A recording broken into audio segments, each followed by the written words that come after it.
Okay, so I want to set the scene. Let's say you're in a conference and you have some time to mingle, and you meet a person, and they say, "I'm a counselor," right? So, what are the immediate thoughts that come to mind? For example, how long is the person in the field? Like your immediate reaction. What's their education level? How much do they earn a year? How long do they work? How many hours a week? And how does the work with the clients look like? Even level of intelligence of that person, level of empathy. Now you're in a same conference, and a different person says hi. You ask them, "Oh, what do you do?" The person says, "I'm a professional life coach." So what are your thoughts about how long the person is in the field? How long they've been doing what they're doing? What's their education level? How much do they earn a year? How long does the person work? How many hours a week? How does the work with their clients look like? What's their level of intelligence? And what's the level of empathy? So the reason I'm asking is because I'm both a counselor and a coach. And those are two different doors that different people come to me. And the reason I'm speaking about this is that I believe that there is not enough dialogue between the two professions, between counseling and coaching. Now, if you think about the bigger picture of people trying to improve their lives and heal from and find solutions to big challenges in life, compared to, let's say, religions and philosophies, both counseling and coaching are relatively young fields, right? Counseling maybe a little bit more than 100 years. Coaching maybe 30, 40 years. So not that big of a difference. And at the same time, they're treated differently. So it's important, I believe, to look at the biggest two fields of life improvement and the way that they work and potentially learn from each other. And can you, as a counselor, do both?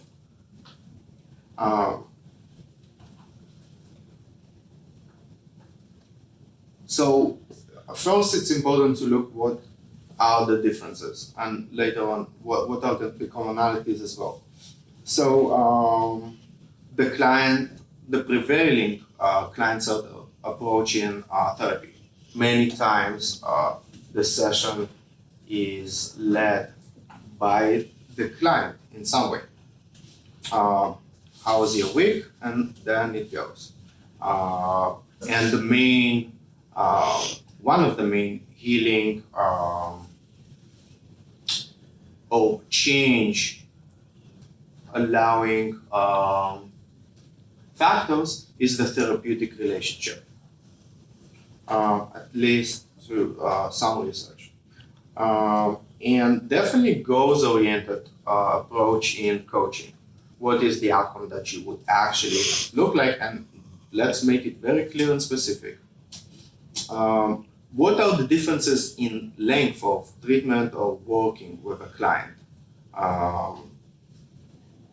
In my mind, if I help my clients to create change, but it takes a year or two, and it's very gradual, I'm doing them disservice.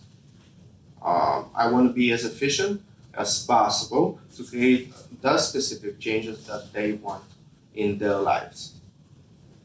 And that way, I use a lot of coaching in my work as a therapist.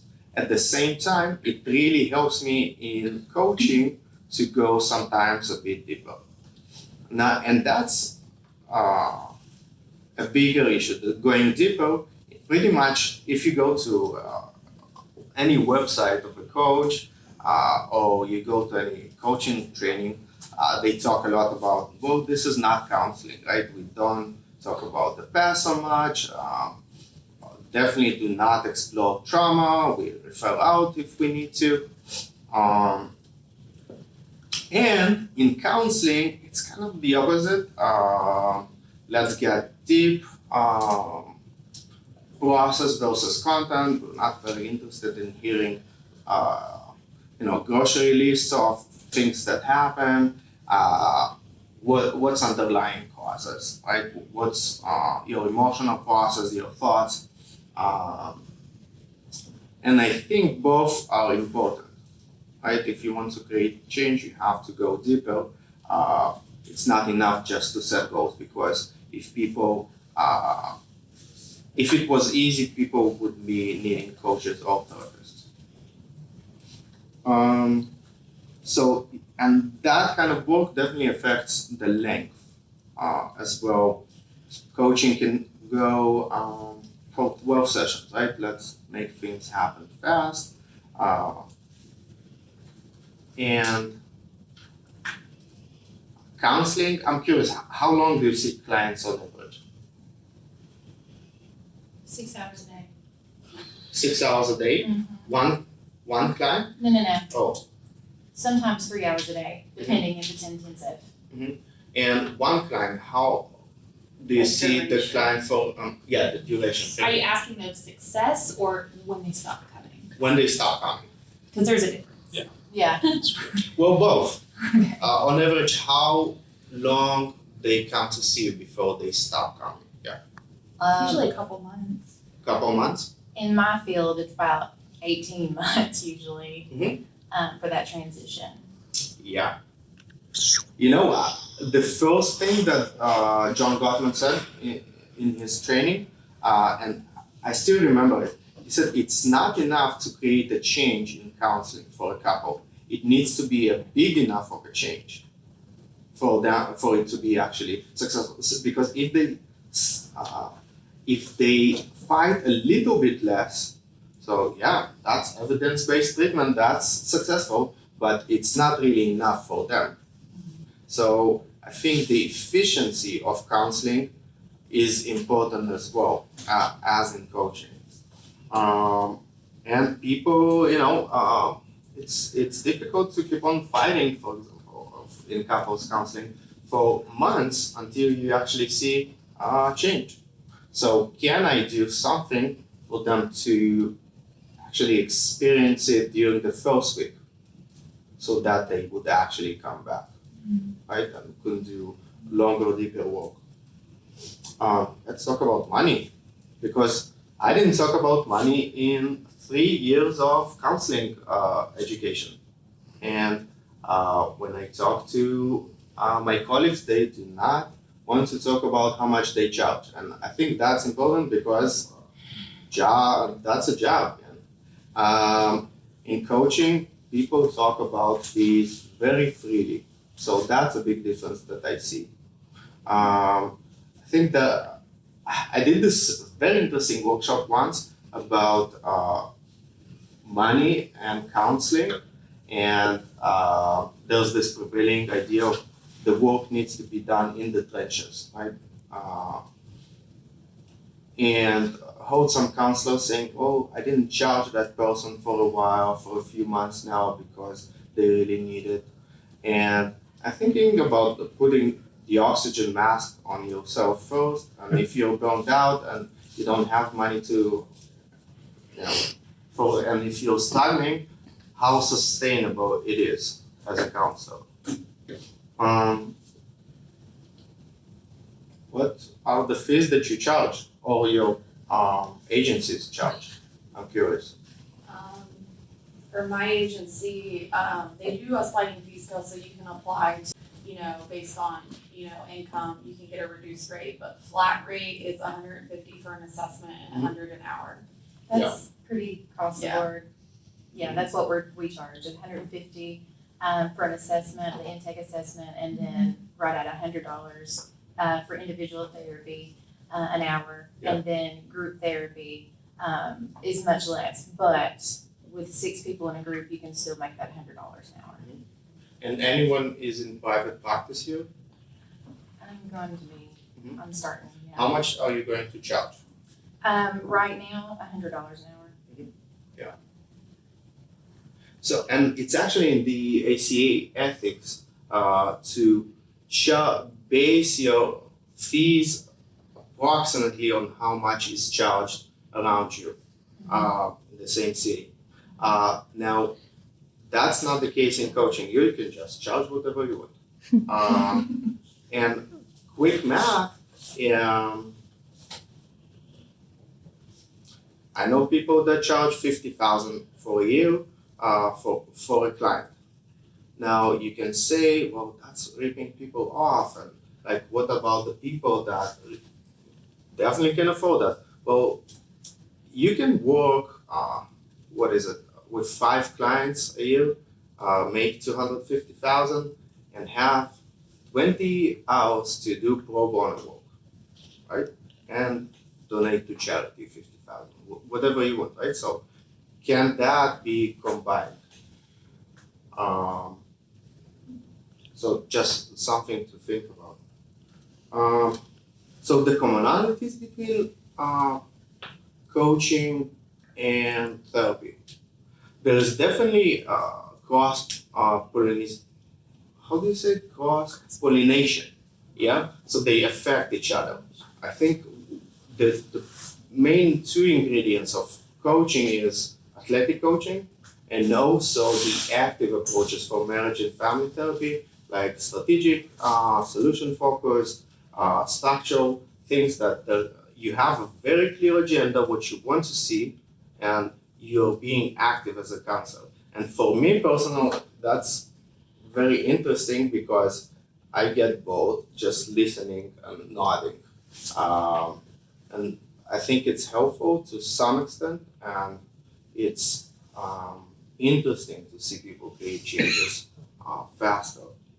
In both fields, you see changes as cognitive changes, behavioral changes, emotional changes. In both fields, both insight is important and action is important.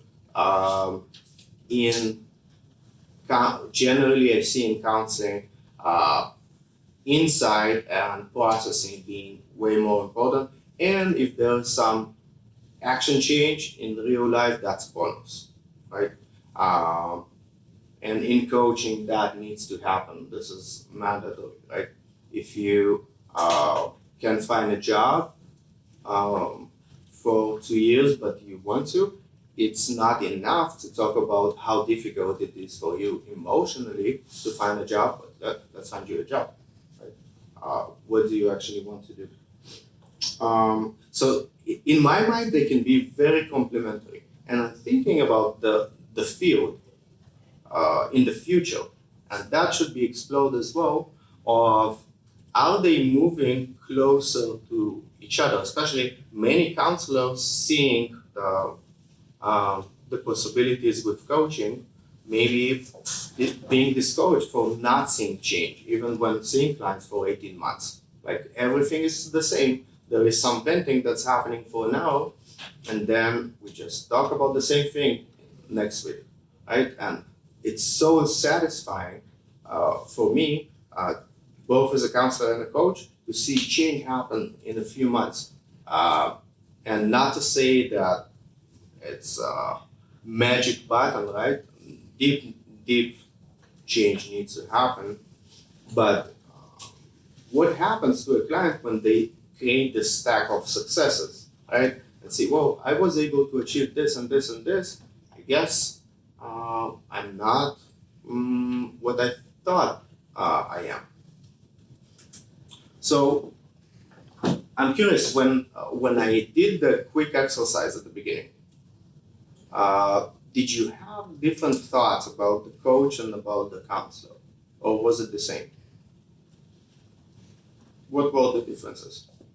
I see a lot of similarities between like solution-focused therapy and what you're talking about with coaching. I think this can make an awesome, what is it called? Now I've lost my train of thought. The table conferences, like Round table. round table presentations. I think this could be really helpful. Like if you were to present this at a round table and get feedback and talk about those things, and maybe even the people who came could bring that back to where they're working. You know, the biggest meeting in this field is between the collaboration between Chloe Madanes, who's married to Jay Haley, and the founder of strategic therapy in marriage and family therapy, and Tony Robbins, who's doing basically just coaching. And his coaching is taking the best from different fields of counseling, right? And bringing that into coaching. And even the way it's marketed in their coaching school that they do together, they don't call it counseling, and they call it strategic intervention coaching, right? So what do you think about the level of education?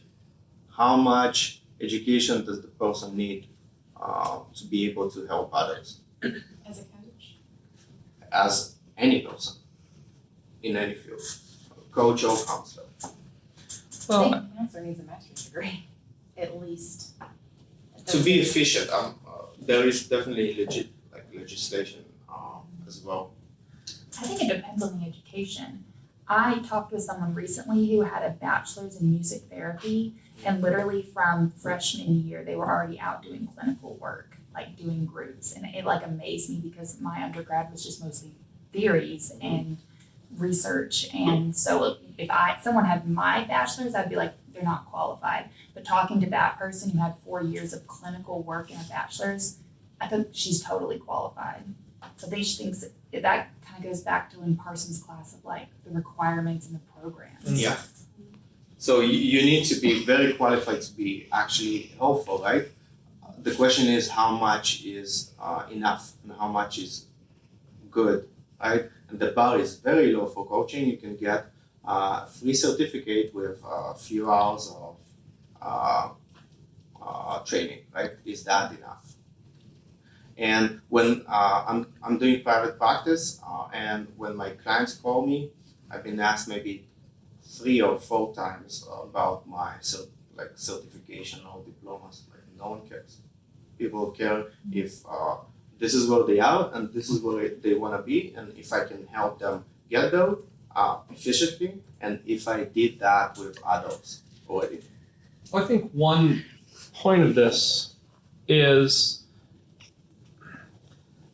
one of the interesting kind of relationships that you're talking about with counseling and coaching, I think is very similar to psychiatry/psychology and counseling that previously existed, where we were the new kid on the block, so to speak. I think also that over the years, counseling service has become a service that you're selling to somebody. Money, I think in lots of different fields, but especially in counseling, muddies the water and definitely turns it more into a service. So I didn't go to Verizon and ask the person what kind of education they had to sell me my cell phone. I went, I did my research ahead of time, I picked out my phone, I bought a plan, and I pay my monthly fee. I think we're going to see more people either through government legislation just hoping like, okay, how much is it going to cost me to get this service? And what does that, what are what's the plan, so to speak, that I'm on? And so from that standpoint, going back to that education piece, I think it's kind of like what KJ was saying. I think the education is not so much, can we say it's this degree or that degree? It's this experience or this expertise that you bring with it. I can find people in, different parts of the world who have no clinical training, but who have a ton of insight because of just their life. So, for somebody like that, maybe coaching might be their foot in the door, but they're doing a lot more than coaching. Yeah. And so I think this relationship, I think, is going to change and intertwine a lot more in the future, because at least in America, I think we're very much a consumer-related society. Yeah. People And- shop for counseling. Exactly. Yeah. So, Initial just reactions. So we did the beginning exercise, which I always like them when they start like that.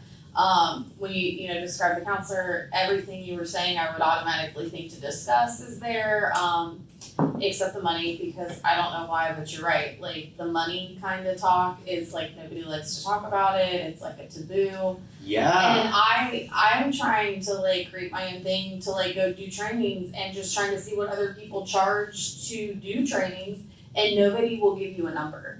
Nobody gives you an answer. But then when you went to the coach, I automatically was like, I don't even know anything about that, to the point of I don't know what I would say to somebody, because I'm not as familiar with that. There are none don't have bills to pay kind of thing. Don't talk about it. It's taboo. So I think that's interesting. I never would have thought of that. I would have never thought of that gap, because it's never been on my radar. I think, though, also a part of that we have to keep in mind. Let's stick with Tony Robinson, just because I think he's a great example of this. Everybody going to see Tony Robinson has to buy a ticket, but that ticket price isn't just covering his fee. I mean, he's presenting and doing things in these large venues where you have to have an inspection by the fire marshal, and all these things that have to go in. There's a whole production aspect of that behind the scenes, and so. I think part of it too is, even for presentations or trainings that counselors do, depending on what that looks like in terms of logistics, that also plays a large part in trying to come up with fee structures and figuring out what do I hope financially to take away from this, presenting this training, versus how much is it going to cost me to rent this space. One of the things that I personally have always thought is kind of odd, coming from a performance background, is why is it I'm paying hundreds of dollars to go present stuff at conferences? I'm paying out of pocket to go present it at KCA or KMHCA or whatever. I have to pay for my own hotel, my own travel expenses, and then pay the conference fee and the membership fee for that organization and all these things. Why am I spending all this money in order to have the opportunity to tell people stuff that I think I know? That they have also paid to come Yes, and hear. right. So before we finish, Dr. Gango, do you have any? I just had my own comment to ask you about. One of the things that you mentioned really quickly was getting a certificate. And I don't know of a single state that licenses coaches. Exactly. And so part of the licensure issue is one of recognition, but it's also, more importantly, one of accountability and protection to the public. You can call yourself a coach with zero education Exactly. and just share your personality if you want to. And if somebody will pay you for that, it's fine, call yourself a coach. But that's why they don't call themselves counselors. Counselors are licensed. And if you call yourself one and you're not one, you're in trouble legally. Just like we can't call ourselves psychologists, and nor would we, because we're not. And so there are some really distinct differences, and there's a great deal of difference in the individual ability of people to provide a meaningful experience for a client. And hopefully what's being regulated in the professions that have regulation is creating at least minimal levels of competence to protect the public. Yes. And to keep people from harm. Yeah. And I don't see that happening in coaching. I see a lot of ego Yeah. in coaching, frankly. You mentioned Tony Robbins. I mean, I can't imagine somebody with a smaller ego than being sarcastic, Tony Robbins. I think the real important thing to remember is when you hear that somebody graduated from a Cape Craft master's program in counseling, you know what training they've had. And you know what to expect from them within these parameters. You don't know what you're getting with a coach. That's why I think it would be so valuable for everyone to have more counselors work as coaches as well, because they're able to provide this depth of experience and just work with clients that for some reason are looking for a coach and not a counselor, right? And just come through that though. Not necessarily do counseling with them, but use that knowledge and experience. And this is a very debatable subject, so I think that's why this discussion needs to happen more. And I don't see it happening a lot. How do you differentiate? Like, how do you turn off the counselor to be the coach? And vice versa. What? I'm How sorry. would you turn the counselor off? Like, how do you differentiate? How would you turn the counselor off to be the coach, and then how would you turn the coach off to be the counselor? Like, what are the differences? More future-oriented, outcome-oriented with coaching, less processing past, less trauma work. I think those are the main differences. I also see that people themselves, the clients, are either very outcome-focused and I want to make things happen, or just let me vent, I want to have someone to listen to me. And that I listen to that in clients as well, what they need. It's like, in my experience, like, since I'm studying counseling, every time I go back to China and I'm even go to my high school speaking with high school students, basically I'm focusing my story. How I don't know English, I want to do English, I got a degree, I got a master, they want me to talk about myself to inspire them.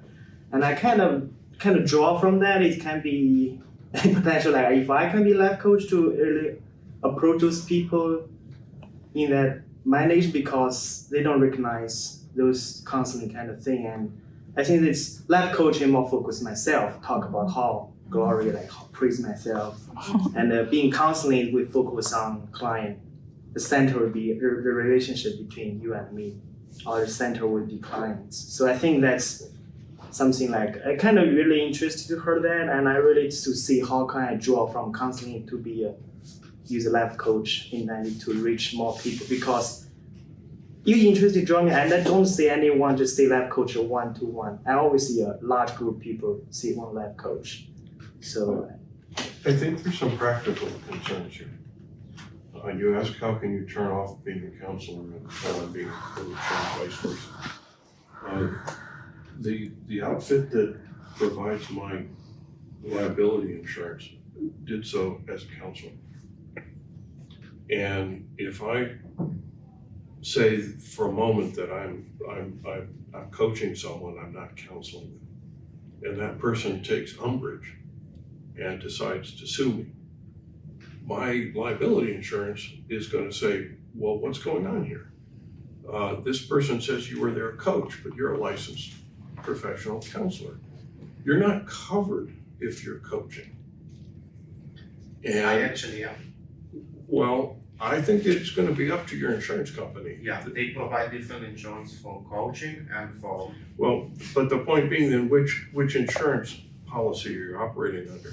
I also think, and I don't know the answer for this, but I would be real curious to ask our LPC board how they feel about counselors being both counselor and coach, and whether they have an issue with that from a professional identity point of view. Yeah, I sent them a letter, written one, because that kind of that was important for me. They said, we don't care about coaches, we deal with counselors. But that was Colorado. That's not really answering the question. The question is, do they care if they are licensing you as a counselor, do they care if you're also calling? They don't. Well, at least in Colorado, but that may vary from different states. Interesting. I find that kind of surprising sometimes. Me too. I thought that the answer would be very different. Yeah. They're like, no, Well, that is that's what we curious. do. We don't care about that. I think we're out of time. Interesting topics. Thank you.